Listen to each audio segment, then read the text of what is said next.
Welcome back, my dear students. Today we are going to be discussing again with the main reason of vibration.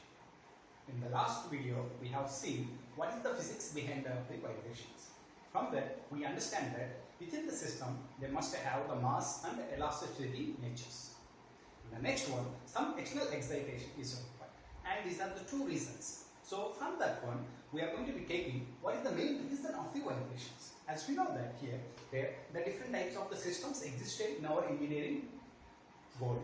Best example, some rotating machines are there, some reciprocating machines are there, some are going to be reciprocating, and other type of oscillating machines also going to be there.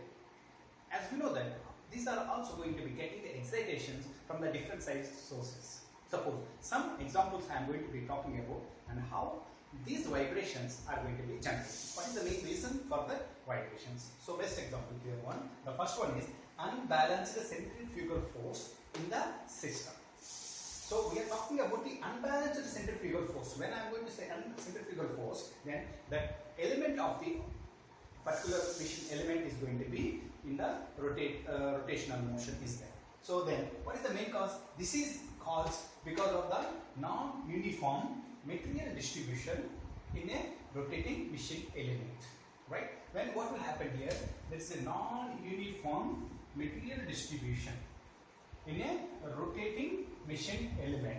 That is the main cause for this unbalanced centrifugal forces are going to be generated. So due to this reason, that vibrations are going to be generating within the rotating member and the supporting members also. The next one, as we discussed about the elastic nature of the system. And the elastic nature of the system, because of this one, that material is going to be static, elongation and contraction within the proportional limit, then the system is going to regain its equilibrium position. So then this is going to be one of the important feature that main reason for this vibrations. The next third one is the external excitation applied on the system. And already we have discussed about the external excitations applied on that system. External excitations thus may be, suppose a reciprocating machine is there.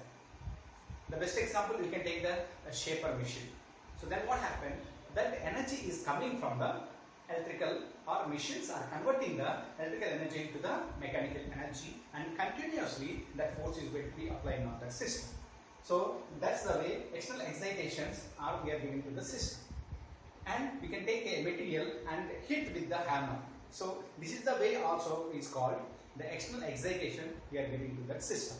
So the next one is going to be the winds may cause vibrations of certain systems, such as electricity lines and telephone lines are going to be, these are the best examples. The wind also will create, because as we know that the wind is going to create certain type of energy, and it has the capability to move the objects also.